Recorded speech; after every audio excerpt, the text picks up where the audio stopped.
Well, John, thank you for joining us for a quarantine edition lounge episode. Yeah. It's an honor and a lot of fun. So thank you. Well, thanks for the pleasant distraction, man. Yeah, it's very, Yeah, very weird, disorienting times for everybody, musicians very much included.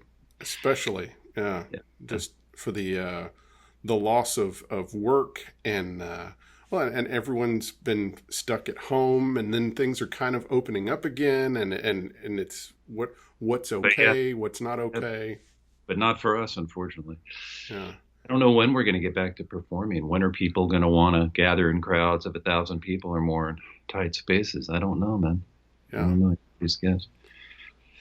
I Well, mean, we could go down a dark tunnel here about the nature of the music business, particularly the recording business and the record business. And this is just for me, from my perspective, not to be too gloomy about it, but it feels a little bit like another nail in the coffin of an already struggling business, trying to remain viable as a way for musicians to make money, make a living, producers, engineers, sidemen, you name it, artists. Let's get the list, labels. So, so so what do you do? oh man, well, I don't know. What do I do personally? I don't know.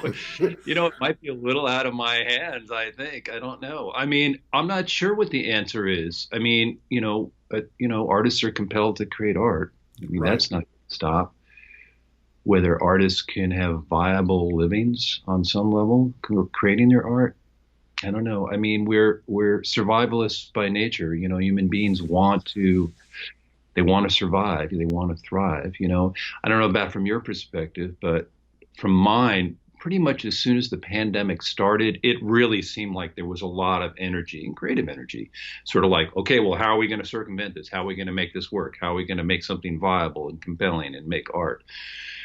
you know, uh, and that part of it, I think we're always amazing. The musicians are amazing and big open hearts and creative hearts and spirits. How you monetize it, not to be like too, uh, well, whatever. I mean, how you monetize it so that people can actually survive and put food on the table and buy their kids shoes and send them to school and stuff. That I'm not sure. It's complicated, But you that's know. but that's a question that must be answered because everyone has to pay their bills and Yeah, no, it's true, but it'd be more fun to talk about guitars. This, I mean, I'll give you some it's I'll like give you some easy ones. things have been so bleak, particularly up here in New York for the past week. It's Right. it's and it takes a lot for me. Like I'm fairly resilient. I've lived here my whole life. It takes a lot for me to go, holy cow, this is almost too much. So Yeah. New York's taken a walloping this week. It really has. Yeah. But fingers crossed. It's an amazing city, great survivalist instincts. So we'll see. Hopefully. Okay, we'll do a more fun question. Oh, we don't. It's all Yeah. good, man. We talk Yeah. about anything. It's Uh, anything you want to talk about. So Making records. yeah. So one of the things that I've been most curious about, because since we last sat down and talked, you have had the privilege of getting to tour with Ry Cooder. Yeah. So obviously he's a hero, or someone that you've looked up to, and then you've had the opportunity to actually tour with him because you're uh, he and your wife and you as band leader have been doing shows off and on over the last 2 years that are dedicated to the music of Johnny Cash, which Yeah. one, that's unusual for your wife to be willing to do a tribute to her father, and two, you have, and I'm guessing that part of it was due to Ry Cooder's involvement that she was willing to do that. Oh, completely. Yeah. Totally. Yeah. Yeah.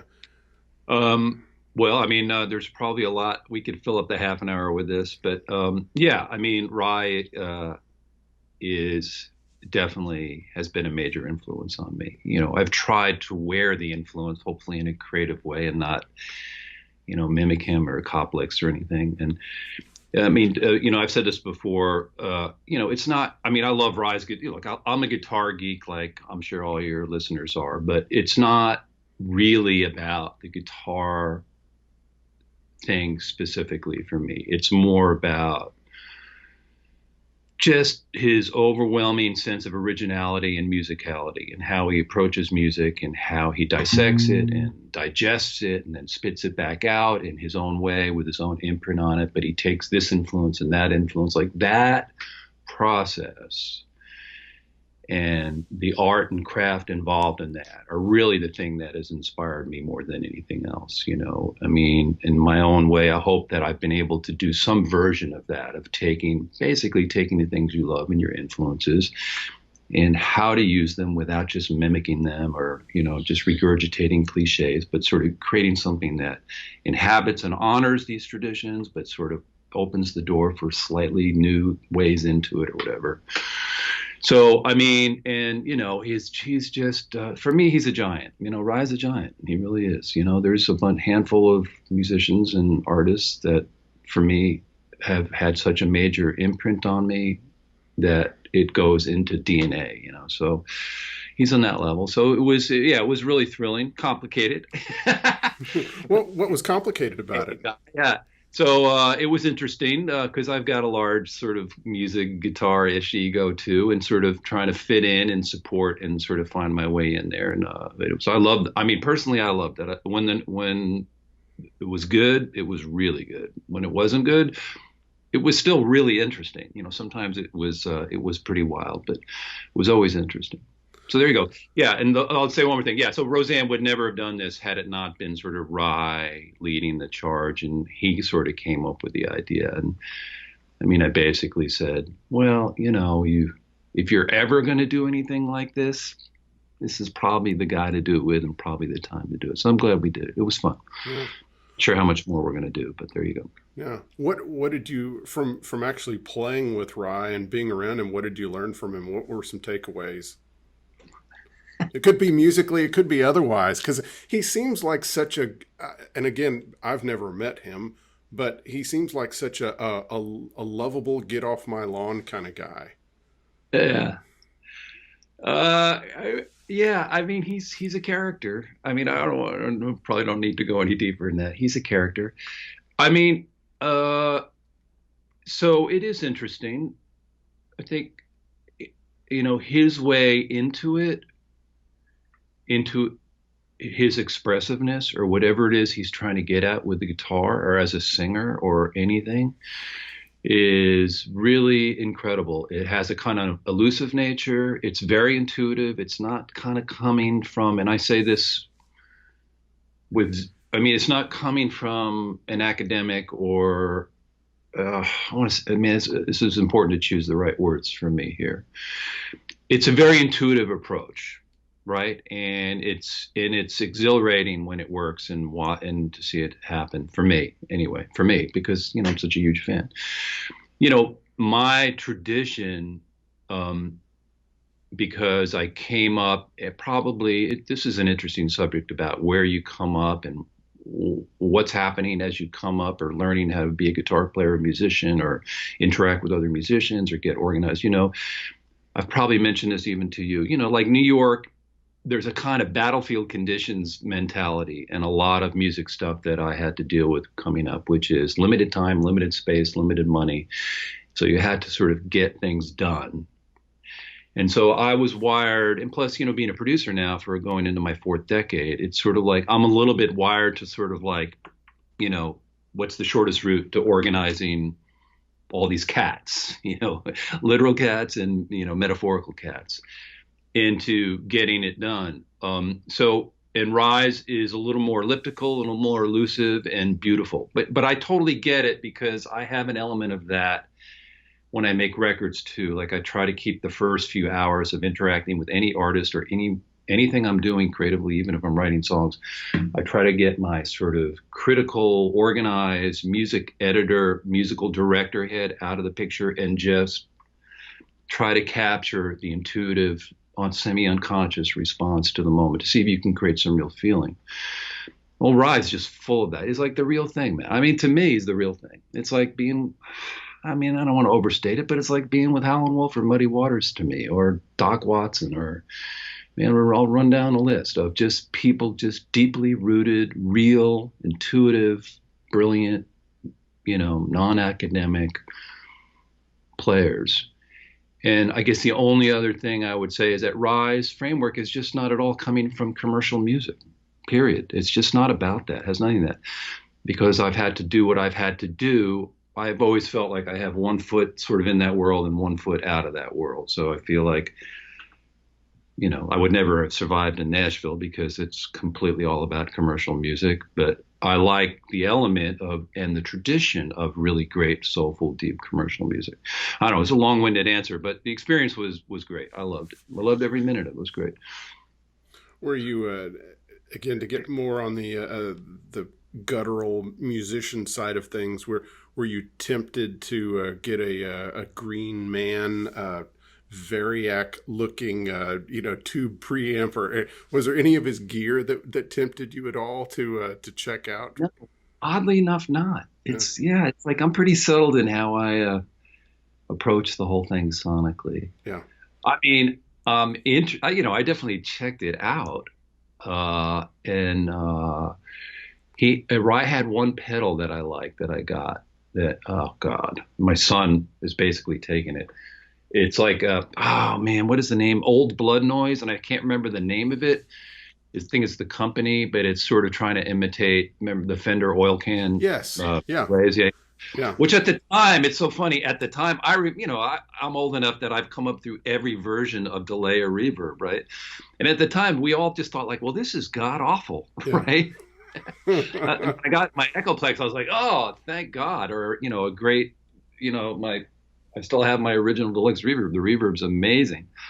Yeah, that box at the time was terrible. But now, in the framework of weirdness and exotic sounds and atmosphere, this pedal kind of has a kind of quirky, weird thing to it. So I definitely got that pedal. Yeah, I mean, I'm interested in all of Rise stuff. Yeah. Wise, but I've got this thing I do with the acoustic and the amp and stuff, and I'm satisfied with it. It's a good sound for me, particularly in the context of that band, where I kind of a little bit, acoustic guitar, a little bit electric guitar, and sort of seems to work. I thought sonically it was a good compliment to him. So there you go. Yeah. So of course, over this period of time when we've all been at home and probably absorbing more content than normal, what has been something that you've watched or heard that's inspired you or you were surprised at? Well, I went back and watched one of your interviews. Who did I watch it with? It was it the Jimmy Johnson one? You mentioned the yeah, Swampers. man. Yeah, I just love that Jimmy Johnson. Well, it's like I just love that generation, Reg, and Yeah. we both share a love of Reggie and Jimmy Johnson. Like, yeah, you just think about the career he had. It was just like ridiculous, Yeah. And he's playing rhythm guitar in Land of a Thousand Dances, and I'm like, get the F out of here. Yeah. That's like the heaviest rhythm guitar part of all time, But it's weird. I actually haven't been watching or listening to that much. I thought I'm going to read books and watch movies and stuff, but this is going to sound weird. We've been busy. I've been busy recording stuff. Okay. A lot of virtual stuff. Been working on my solo record now that I don't have an excuse. And like I just spent yesterday, I cut a track of Sam Cooke's Change is Gonna Come, and I sent it to Brandy Carlisle and Gary Clark Jr.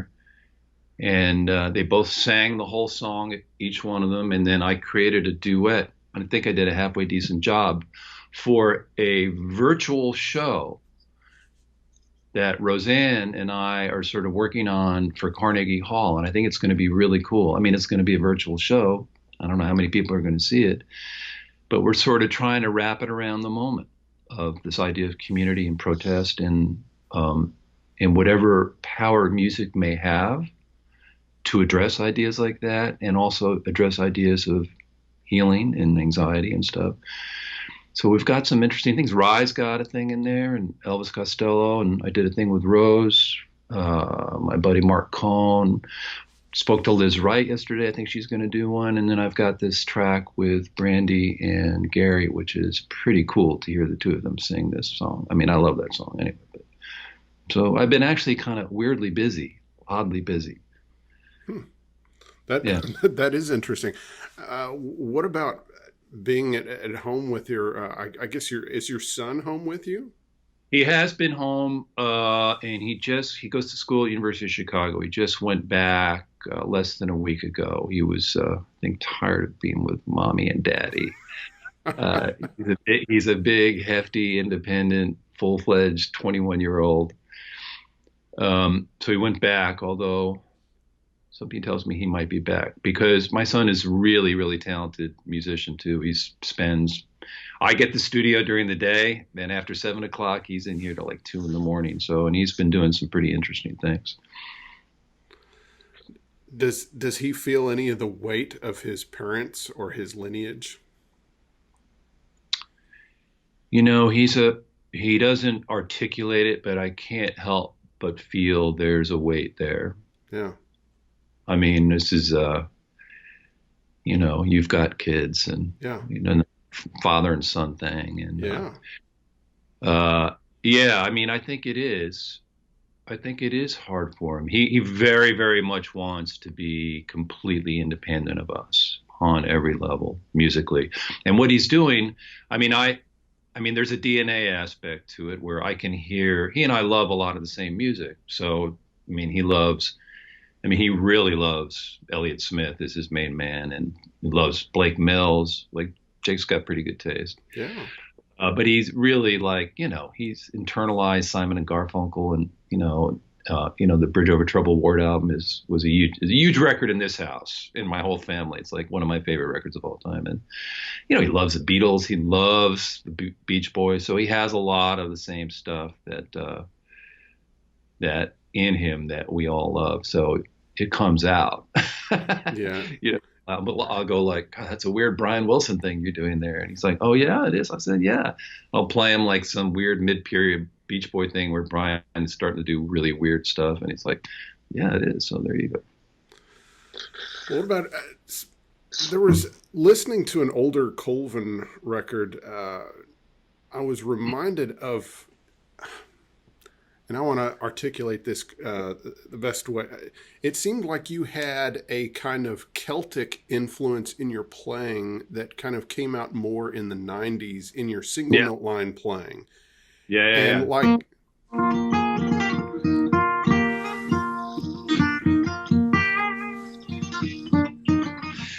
well, okay, yeah. Why is that? I don't know. Somebody else pointed that out.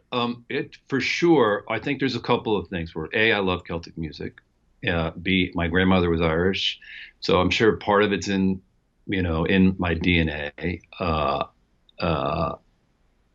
And at the time,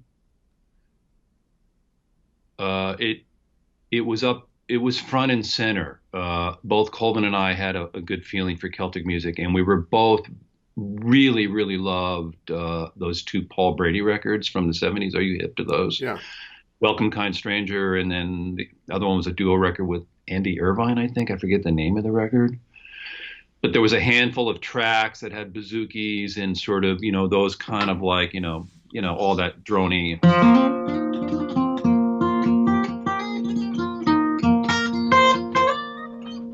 So I loved all that stuff, and it was just, it seemed at the time a little bit fresh, and it was a cool thing that maybe made us stand out a little bit, particularly on our first record. And I definitely used it quite a bit with the droning G string. Yes, took full advantage of the open G string. Yeah. Yes, I think the track there was a number of tracks, but there was "Climb On the Back That's Strong." That one had both in the intro and the solo on that had some of those elements in it. Yeah. Although I didn't have I haven't listened to that track in a long time. That record that track was on, I didn't, at the end of the day, probably apart from that track, I didn't have a whole lot to do with that record. That was complicated. Yeah. But her first record had a bunch of Celtic-y things on it.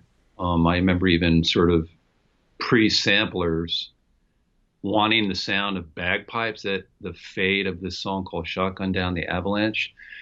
So I had to go and I can't remember where I found it, but I found some record of, the pipers on vinyl, right? This is even before CDs, on vinyl. And I brought it to the studio, and we had to record it and transfer it. And then we had to fly it in on the fly into the outro. And it's like, And then, of course, that wasn't good enough for me. So I probably said, well, let's flip the tape. Let's turn it around. So yeah, it was a big thing then. But like anything else, it's like that was great then for a good solid 10 years. And then it's like, I mean, it's still in what I'm doing. In fact, I just finished, well, a record I did with Sarah DeRosa is about literally coming out this week. Yeah. Yeah, and she's phenomenal. We should probably talk about her because Yes, she's really, please. it was a great experience. Really loved making the record. Just great human being and really smart, really talented. And I think we had a lot of simpatico. We had a lot of the same sensibilities. And so some of that thing you're talking about, that Celtic thing, has definitely returned. Because she has a good feeling for it, right? And Yeah. she has some of the stuff, we wrote some stuff together, and she had some songs where a lot of that sort of made sense. And so I've brought some of that back. Yeah, that's interesting. You should point that out. Yeah, I hadn't even thought about that because I've been doing more of these kind of rootsy, bluesy, southerny, working with William Bell and the Blind Boys, and even Roseanne's last few records have been sort of a little swampier stuff. Right. But Sarah's record it's kind of coming full circle a little bit. It's cool. I never thought about that. Yeah. So Sarah, of course, is a very strong instrumentalist. Yeah. Was she playing more of the mandolin, bouzouki, acoustic guitar thing? We did a lot of different things. Honestly, I had to nudge her a little bit to be more of a player. She was, it's kind of incredible. You think about it. She's like 27, maybe 28. No, maybe she's 29. I can't remember. This is bad. But this is her fifth album. She's been making records for over 10 years. Right. So she's a vet already, right? Yeah. And I think she felt a little bit that she had sort of done a lot of that about her playing and the tradition of a lot of younger, really incredible, great players. A lot of what I would call linear playing, which is I love too, right? It's kind of coming from more of the bluegrass fiddle tune tradition. Right. Opposed to your snaky playing, which is, coming more from the black music tradition or whatever. I mean, I like being right in the center of both those things. But anyway, I think she was ready to sort of not really make that the center of what she was saying. And so we worked a lot on songwriting and lyrics.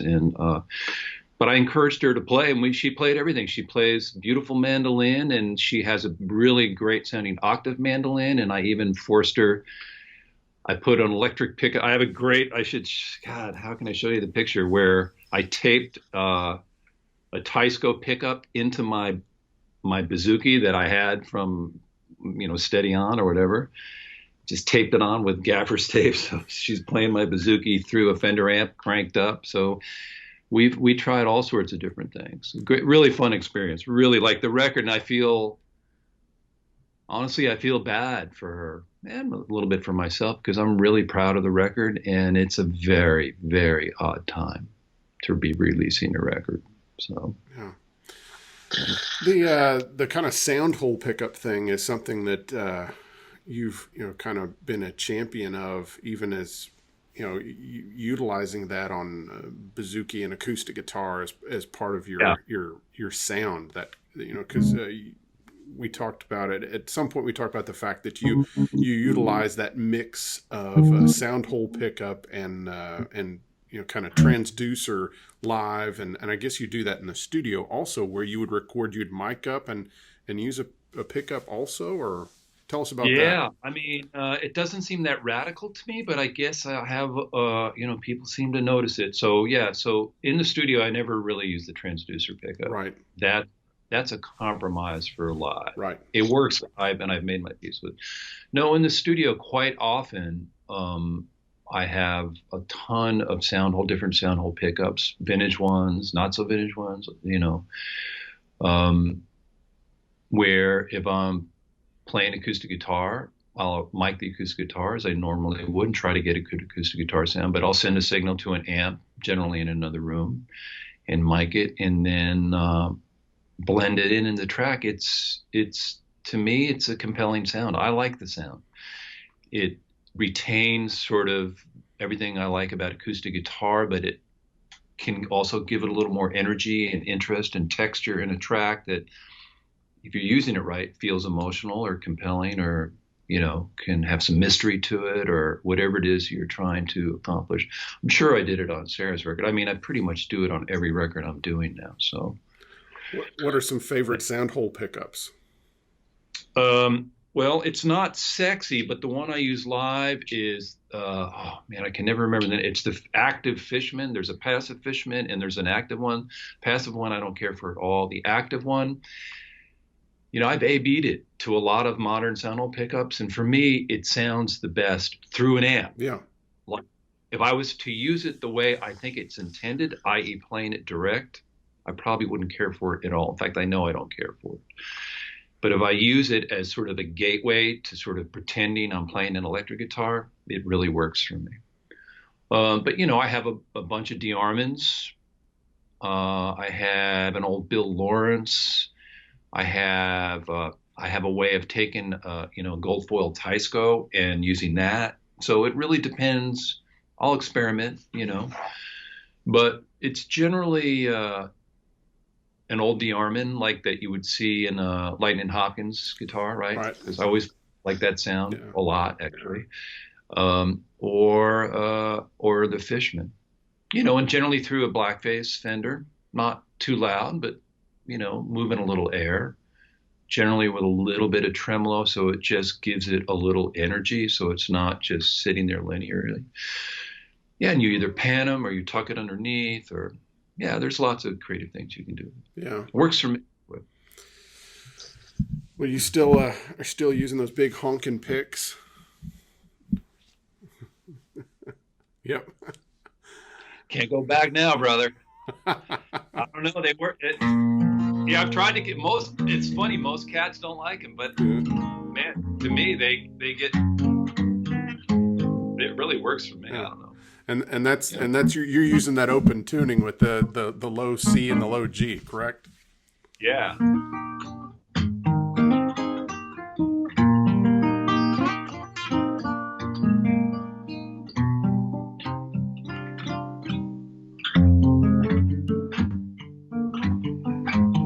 Yeah.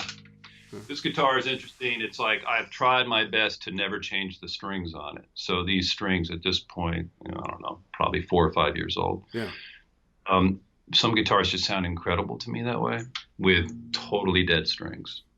I like them with new strings too, but this one, it has literally no extraneous sonic information. It's all fundamental note. And this actually I used almost exclusively on Sarah's most recent record. It's like 50s.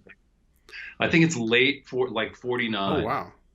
Yeah, J50. So pretty great guitar, like incredibly dried out, and very easy to play. So So for a little guitar lesson in that tuning, would you play the part? Move the camera down and play like "Get Out of This House" just to show that part? Oh, geez, I'd have to remember. Oh, I'm sorry. Well, I might be able. Yeah. Okay, yeah, got it. Phew. Man, it's like you work on them for a couple of days in the studio, like 25 years ago, and then it's like, okay, now I got to remember it. I don't know. Yeah. It's like I heard who's Joe Messina, was one of the Motown guitar players. Yes, the guy that played the telly. It's the same interview when he started doing the Funk Brothers. It was like, we're gonna play, What Becomes of the Broken or whatever, and he's like, what do you? I played it for 3 hours one day 40 years ago. Now I have no idea what I did. So. Right. All right. So here's the tuning.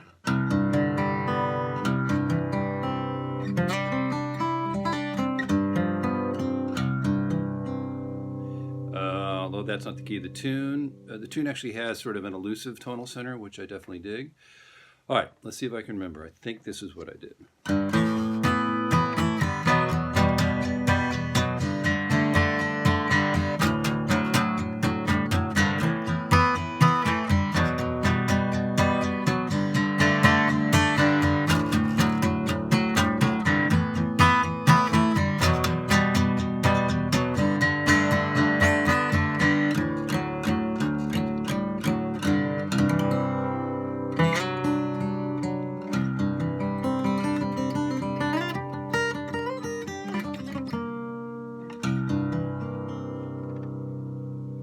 like that. It worked for that record because a lot of these voicings let me sort of create these harmonic moods that I thought had a little mystery to it, right? Yeah. A little sense of resolution. So ambiguity. Ambiguity. Yeah, I like ambiguity. I like musical ambiguity. Yeah. As long as it's smart. And where did that tuning come? I get it. Like, this is just bullshit. I like it if it's smart. Where did the tuning come from? You know, man, it didn't come from, I don't know where it came from. I mean, it's not like any big radical thing I discovered. I mean, it's basically your G tuning or your A tuning. And I just was like, well, what if I tuned down the low E string? Yeah. And then the revelation was, I mean, I guess I might as well go into this because I guess I get asked about this more than anything. The revelation was what you can do with the bottom three strings, right? Can you move the camera over just a touch so we can see your, yes. Now we can see your hand. Yes. Revelation is this kind of thing for me anyway.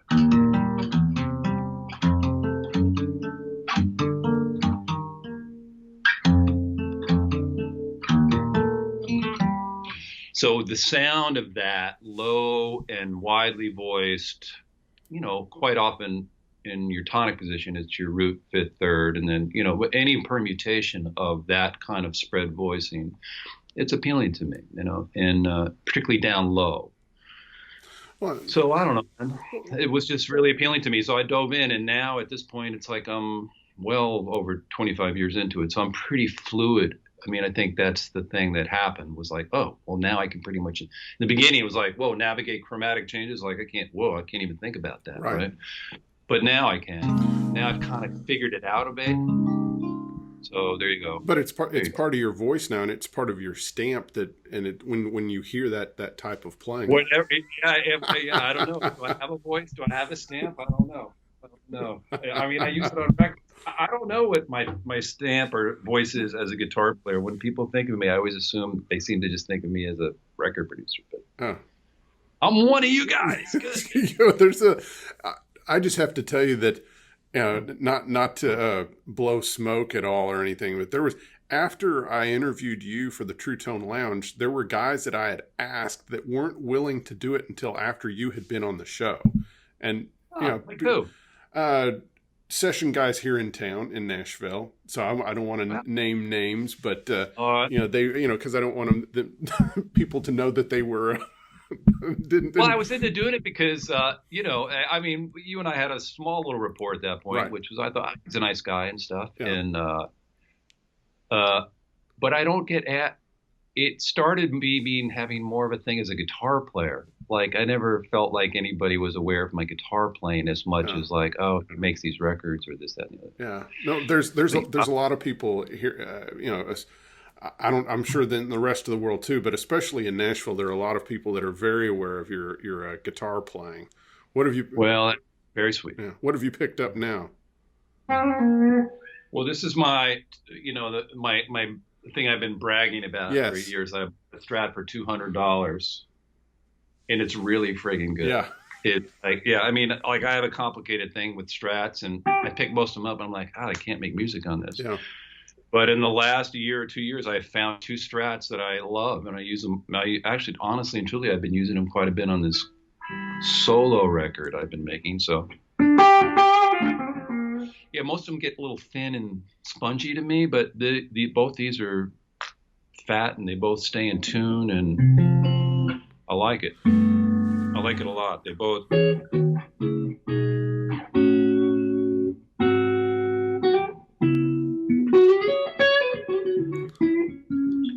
Yeah, they're sweet. I like them a lot. Do you on the three pickup telly that you had, you rewired it to where it had other pickup options. You would swap the leads on the bridge pickup and the middle pickup so that you could still get both pickups on your main road telly. Right. Okay. Yeah. So that is that really came from a certain degree of ignorance. Because I originally did that a very long time. That wiring I did, I would say I did that about 1979. This idea of like, well, I like the Strat, but but I really love Telecaster. But that middle pickup, that Curtis Mayfield thing, and the little, I like the sound of that. And so I should put one in my Telecaster. But I also really love the sound of the two outer pickups. Right. And I was like, well, am I going to do that? And I just was like, well, okay, if I wire it this way, it'll be, but the pickup switch is all out of kilter. So on mine, if the pickup switch, do you really want me to go down this? This is interesting to you guys? Well, I think just, I was more mostly go ahead. full pot now, but I never was comfortable with that. So I'm comfortable that way. I guess my question was, have you done that to the Strats also that you have to get those outer two pickups? Somebody along the way hit me to the blender pot. Okay. So that this is wired normally, and then if I personally don't need two tone controls on a Strat, so I just use this pot here as the blender, so that if you're in either of the outer positions, it becomes these two pickups. Okay. Which oddly on a Strat, I used to think I liked that sound, but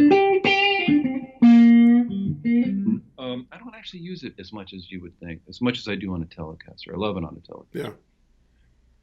I don't know, the endless mystery and black hole of Strats and Tellies, man. It's like none of us are ever totally happy with what we have. It's always like, how can they be just a little bit better? Or like that guy's. I wish mine sounded like that guy. How many Tellies do you have, John? Oh, geez. Come on, admit it. Well, I've been putting them together myself for the last 5-10 years. I don't know. So I've probably put together 1, 2, 4. And then I probably have another 4. So I probably have 8. I mean, I have my 2 original Telecasters still, a kind of yellow blonde one and a red one. And then I have a brown one. So I had 3 Telecasters at some point by the end of the 80s, and I still have those, and I love those. Actually, the brown one is the one I use the most. It has a Strat neck. And then I bought a couple of custom shop Telecasters, and then I've put together a bunch of Telecasters. So not too bad. Not like you're rock stars. Come on. I'm just giving you a little grief. But okay, so you have to grab 2 guitars to run out of the house with. What are they going to be? Oh man, I thought we all play with that idea. It's a terrible question, but I'm going to ask it anyway. It is a terrible question. Man, I really don't know. I guess I'd have to. Oh boy, I'd have to grab that my original Telecaster that I had on your show before, just because it's been with me the longest, and then the acoustic guitar thing. Oh, yeah, that's really tough. Yeah, I've got some good ones, man. I mean, I guess I'd have to probably. I have a J35 that I've had for 25 years, and it's just a wonderful guitar. It is beat up and dried out, and but it is just world-class recording guitar. It sounds gigantic, but it doesn't have any of the complicated sort of woofiness of like a great D28. But it has this incredible low end that microphones can capture, and it's usable in a track, and I really love it. So I'd probably grab that, but that would be hard. It would be like choosing one of your kids. Yeah. You want to grab, which one of your kids are you going to grab from the fire? It's like, no, what? Yeah. No way. Yeah. So there you go. Now, if because I saw Cornell Dupree have to do this, I'm going to ask you list some of your own recordings that are your favorites. That things that you've played on that you feel are the best examples that you're proud of. Is this another bad one? Yeah. Is it like Children again? No, it's just I don't know. It's like I'm never truly happy. I mean, this is an insight into the my whatever, not the dark side of my soul, but sort of. I mean, I'm never truly happy with anything I ever do recording-wise. And as I've gotten older, that's why I like performing so much more, because I love the spontaneity of it. I love the reality that you exist in this moment of time, and give everything you have in this moment of time. And when that moment of time is over, it's over. The experience is over. Right. And it feels incredible to me and uplifting. And the recording thing is complicated because you're sort of, or I am, unfortunately, am I making good records? Do they have a sort of timeless quality? And what does that mean? Does anybody care? And so in some ways, I'm never happy with anything I do. Like I'll listen to anything and go, oh, why did I do that? But having said that, I mean, there are some things I seem to have a little feeling for that where I go, well, that's as good as I could have done then, so I don't know. Do you want me to just list them? A couple of things that you're, Well, there's a song on Sarah's record. We'll see if it stands the test of time for me that I'm really proud of. It's a song we wrote together, and I am playing guitar in it, and I actually play a nice solo. Actually, one of the very few Rye-influenced guitar solos I think I've ever done on this song called Orange and Blue. But I'm basically playing piano, and I play little drums, and I played upright bass, and that's pretty much the whole track.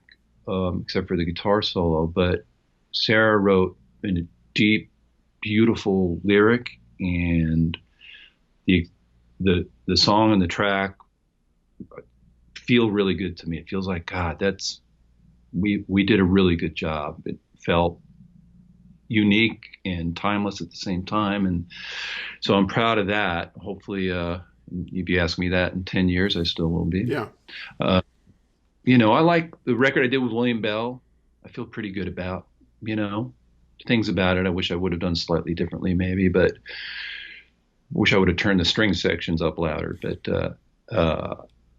I'm proud of the record I did with William. I feel like it was a thing that I was honored to do, and an important part of who I am and my love for that kind of music. And to get to do it with somebody like William just feels like something when I get to the end of my life, I'm going to be really happy I did. So I'm proud of that record, pretty much everything. I think there's a song on there that I think as a song is a well-written, I'm proud of the song too. It's called The Three of Me. It's the first song on the record, and I'm just proud of that song. So I like that song. I don't know. There's a song or two on Roseanne's last record, or on the River and the Thread record, that I think that we wrote really good songs. One's called Night School, and it has a touch of Kurt Weill in it or whatever, and not so guitar-y. And there's a song on the album I did with Colvin that had Get Out of This House, and the album title is A Few Small Repairs, called Facts About Jimmy. And I've always liked that song. I always thought that a lot of these aren't about guitar, though, right? They're more about the gestalt of songwriting. They're all songs I wrote or co-wrote, and just the feel of the recording and the arrangement and the playing, they feel satisfying to me. So there you go. So there are a few moments, not that many, but a few. Well, those are great. And the William Bell album, that that got a Grammy, and so did the Colvin record. So you got some nice accolades there. So. Yeah, nobody buys them, but we get the Grammys. No, I'm not complaining, by the way. Hey, so what were Cornell's favorite records? That would be interesting. Oh, Cornell mentioned the live thing that he did with Donny Hathaway, the Donny Hathaway Live. He mentioned that. Yeah. He mentioned the Esther from a Whisper to a Scream. Yes. Yeah. Yes. Yeah. And oh golly. See, now, of course, I'm trying to remember what Cornell Dupree said, but yeah, it was just two things about Cornell. I've had pretty diverse influences on me. It's like we were talking about Paul Brady and Rye, and certain, as Burton and Reggie, and there were two guitar players in New York when I first really started approaching trying to be a professional player, who I admired greatly. One was Cornell Dupree, and this was even before Stuff existed, where you could actually go see him in this club, McKell's, very small club, and me and my buddies would all go see him. And, it was so exciting to hear him live, and just, that Telecaster plugged right into a Fender amp, no pedals, no anything before phase shifters or any of that nonsense. And and the grooves were just devastating. And it opened up the world of how you play guitar to create a groove, which was huge for me. And the other was somebody who actually ended up becoming a friend of mine, Hugh McCracken, who was, I always thought of you as sort of the New York version of Reggie in some Wow. ways, which is super eclectic, always perfect, minimal part, and always fit in. There was always just something elegant and perfect about what Huey did. He took forever to get there, and that was another thing I noticed, because I did a few dates with him where it's like I could see he had to take his time to find his little bits, but it was worth it because the bits were good, you know. But you think about what a guy like Huey did.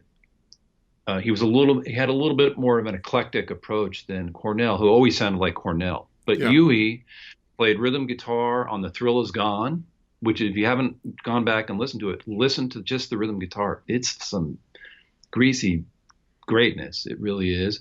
He played acoustic guitar on Brown Eyed Girl. So the strumming is Huey. He played, Hey 19, I mean, which to me is like just a spectacular minimalist guitar part.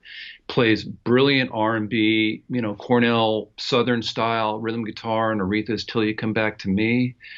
Man, it's kind of endless. He plays on Double Fantasy. He played on, I don't know if you ever listened to the Ram, which is probably my favorite solo McCartney record. And that track, Too Many People, McCracken's guitar part is so simple, but so great. And then those sliding sixth on Uncle Albert. I mean, Huey was a really inspiring guy to me. He doesn't get talked about enough. He really doesn't. And sadly, he's no longer with us. Well, I'm really glad that you because I was going to ask for you to list off some great tracks, and you just did, for because I hope that people will take the time to listen to and find out more about Hugh McCracken. And Yeah, he really was and funny, driest, funniest. He was really funny and a sweet soul, sweet open soul. Yeah, really good guy. Yeah, a lot like Reg. I mean, he was. I mean, Reggie was so sweet and so generous, and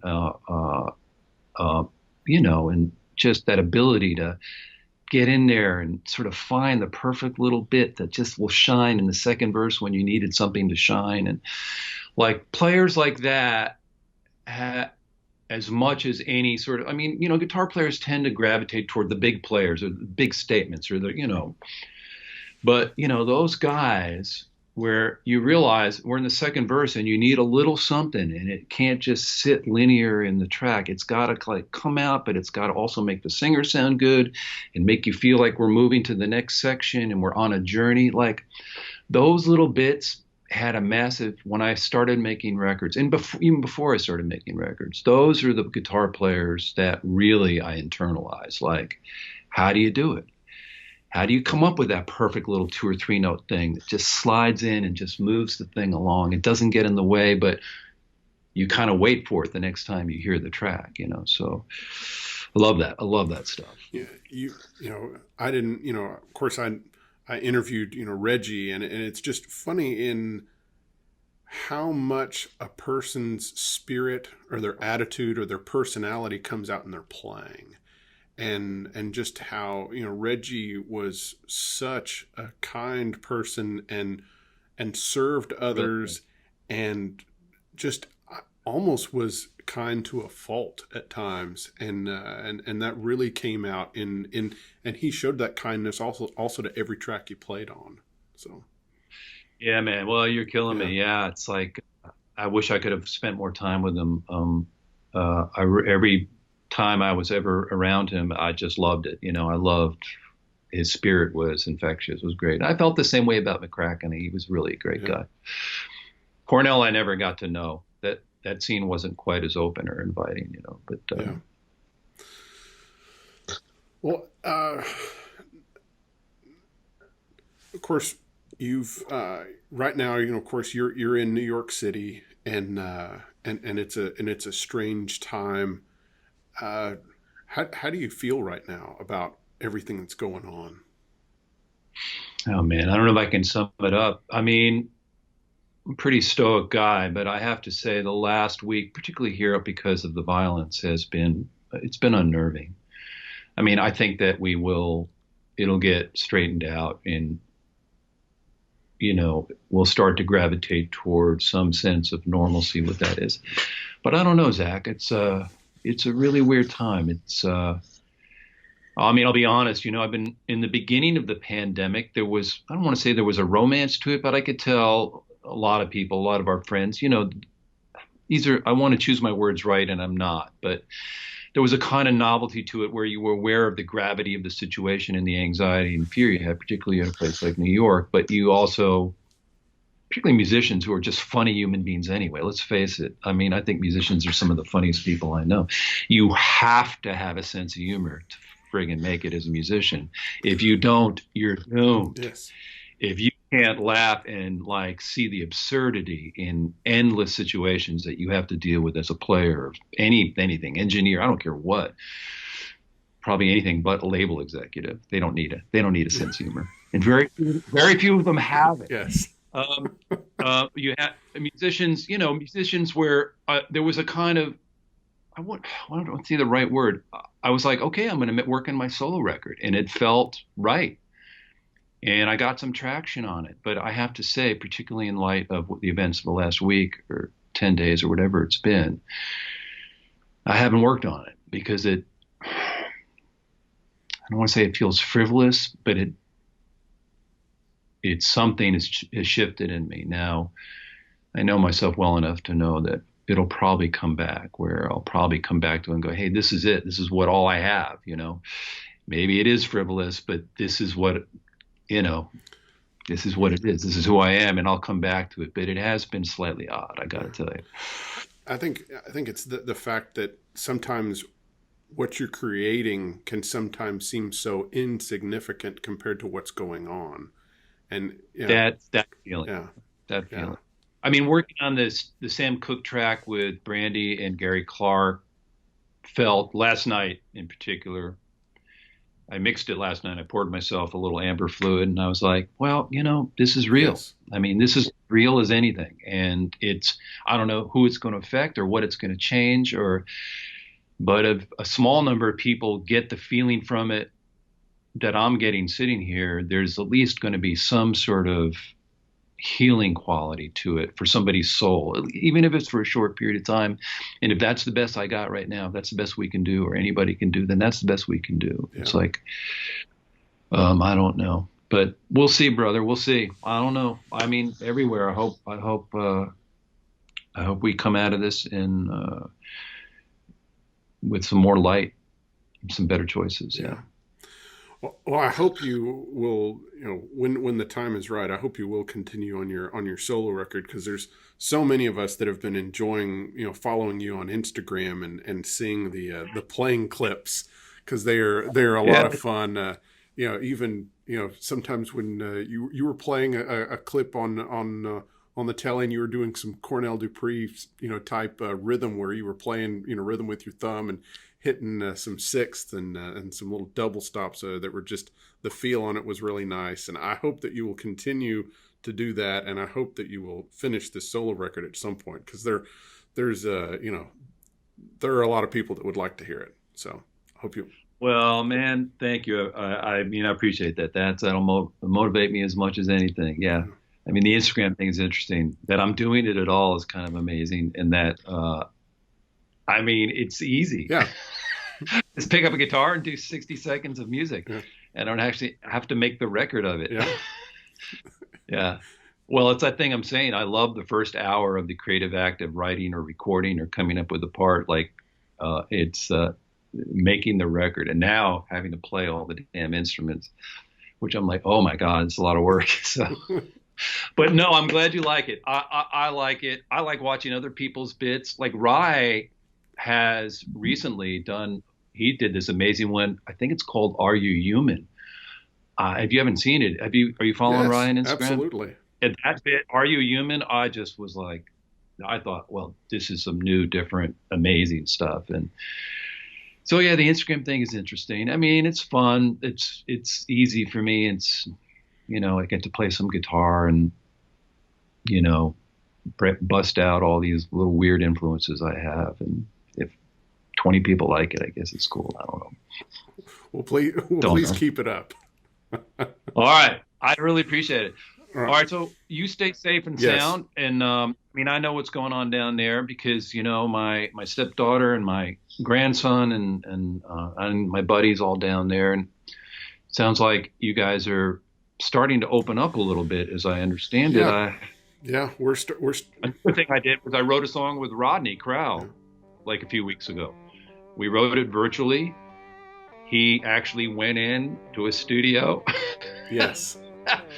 and distanced and cut it.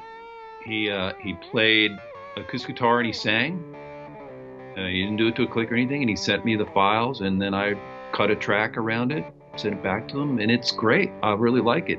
Like, so maybe this is what we're going to be doing. I don't Yeah. know. I'd rather have all been there with a bunch of cats in the studio, but it worked out pretty good.